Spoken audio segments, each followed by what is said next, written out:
from Trans-Volta to Volta region. Today, when we hear about the Volta region of Ghana, my brother, my sister, we should be giving credit to one man. And that is the man we're talking about today. Ferdinand Goka. Ferdinand Goka. Ferdinand K.D. Goka. Hey, his life is about to blow you away. This lecture will take 7 minutes.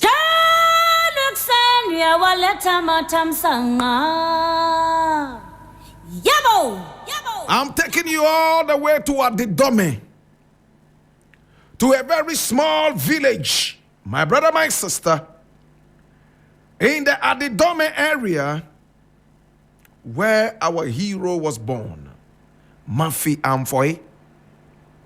Now in that area, we have so many different Mamfis.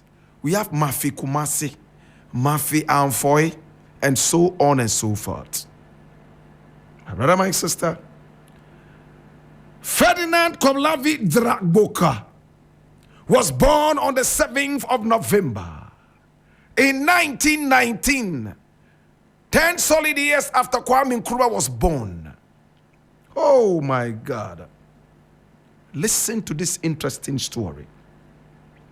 My brother, he was born to a reverend minister by name Ferdinand Goka. So his name was Koblavi. That was the name they gave to him at birth. Right there inside Mafi Amfoy in the Volta region, at the time called Trans-Volta. Hey. In fact, because his father was a reverend minister, he was educated at the Evangelical Presbyterian Church, EPC. Middle school there in Hohoy. Correct pronunciation, Hohoy. Horadio. Where he obtained his Cambridge school certificate in 1941. Hey, 1941. That was when he got his Cambridge school certificate. Hey. He went on to study at the Ekropon Presbyterian Training School for obvious reasons. His father was a Presbyterian missionary. So, he got access to the Presbyterian schools with ease.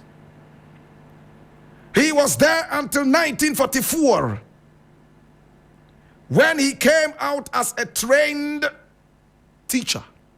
And then, like his father, he wanted to be a minister of the gospel. So he entered the Ewe Presbyterian Theological Seminary at Hodadio, and qualified as a catechist. Hallelujah. Some people say catechist. Catechist. Hallelujah. My brother, my sister, today we're talking about Ferdinand Goka. Hallelujah. My brother, no. He was employed at the time as a pupil teacher. In fact, that was in 1934. 10 years before he qualified as a seminarian and coming out also as a catechist. Hallelujah. And he was a pupil teacher in his hometown of Manfia, Amfoy. That was when his father told him, then if you want to be a teacher, why don't you just make it professional? Go and get a teacher's certificate. And that was when he went all the way to the Ekropon Presbyterian Training College and came out as a certified teacher. He taught in his hometown of Manfia Amfoy. He was one of the brightest heads in the area. Every family wanted to give him a wife to marry. In those days, polygamy was at its peak. And so many people had the opportunity to travel outside the nation. Remember, it was still in the days of colonialism, to study abroad. But he stayed right here in this country and served his people at Manfia Amfoy. Hey, listen to this. Now, after qualifying as a grade A teacher, that's a certificate A grade 1 teacher, he took his appointment all the way to Keta Presbyterian Middle School in January 1946. Hey, January 1946. He was in his 20s. He resigned his teaching appointment in June 1948 after teaching for 2 years in Keta, and took office at the Assistant Education Secretary's office at Anglo Tong District Education Committee. Oh my God. Then at that time, Kwame Nkrumah and the rest were already in Ghana, fighting for the independence of this nation. Kwame Nkrumah went all the way to the Volta region, talking to them to abandon Transvolta and be part of a new country to be called Ghana. He took interest in this politics and joined Kwame Nkrumah's bandwagon. So in 1954, he became active in politics and was even elected as a member of the Legislative Assembly, today known as the MP, Member of Parliament. At the same time, he was appointed Ministerial Secretary. That's the Deputy Minister for Ministry of Health. This was 1954. Hey. When his colleagues were busily flying out of the country to get education and return, he stayed in this country and got all his accolades and diadems. He was appointed Regional Commissioner for the Volta region in June 1959, 2 years after independence, when the name of the place had been changed from Transvolta to Volta region. He named it the Volta region, same way Kwame Nkrumah named Ghana, Ghana. Hallelujah. Watch this. Now, on the 1st of July 1960, he became the Minister for Trade. Hey! From one ministry to the other, and he excelled. On the 8th of May 1961, he was appointed Minister for Finance. Nkrumah trusted him. He made him the Minister of Finance. Did you hear that? He became the Finance Minister of Ghana. He held this position from 1961 all the way through, my brother, my sister, until 1964, 3 years later, when he was replaced by Kwesi Amwakon Atta, a son of Sir Ofori-Atta the First. Does that ring a bell? He was a son of Sir Ofori-Atta, Kwesi Amwakon Atta, and tomorrow we shall talk about him, his achievements as well. My brother, they all believed in Kwame Nkrumah. Yes. But interestingly, in 1966, Kwame Nkrumah was overthrown. Our hero returned to Mamfiafoy, where he was with his own people. They already knew him. They welcomed him back nicely. He was ready for retirement. But a year later, in 1967, soldiers went to the area and arrested him. Hey! Mr. Ferdinand K.D. Goka, former Minister of Trade and Finance, was accused of financial misconduct during Nkrumah's regime and had all his properties confiscated by the NLC, National Liberation Council, and auctioned. Do you know the things they stole, they took from him? His personal clothing and shoes.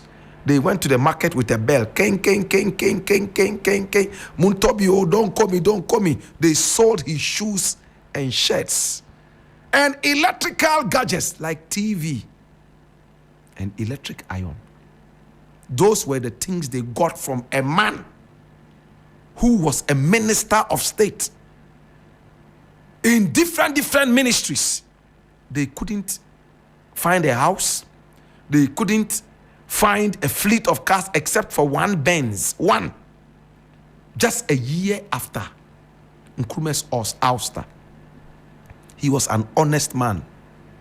Even after they said he didn't behave financially right, they couldn't accuse him of malfeasance in terms of corruption and bribery.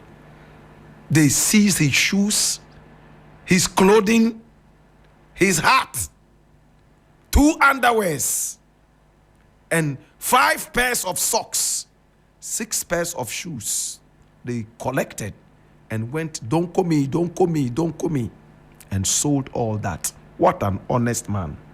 He died, my brother, my sister, of natural causes in 2007. And when he died, his funeral was held at Mamfiafoy. And at the time, oh my God, Togbi Kwasinyi Ajimai the Fourth, the fear or the chief of Adidome, described him as the greatest son of Mafiland in his funeral tribute. Today we remember you, Papa. Papa, we remember you. Papa, uninyame nkwawate. Yeah, Papa. Minube kwawate. Papa, minube go, Papa. Oh, what a man. Oh, what a man. Oh, what a man. My brother, my sister, he died. He died. He died. And they couldn't hold him for anything. Papa, uninyaminko. Yeah, Papa, misi minubeko wate. Papa, minubeko. Papa, misi wayabio. Oh, Papa, minubeko wate. Papa, Papa, minubeko. Papa, minubeko. Jakpata beda vio menyego. Jakpata beda vio menyego. Oh, Papa. Agbeno heavy. Megba fumato. Agbeno heavy. Yeah, Papa. Baba now. Baba now. Baba now. Yeah, Papa. Misi minubeko. Papa minubeko wate. Papa minubeko wate. Papa minubeko.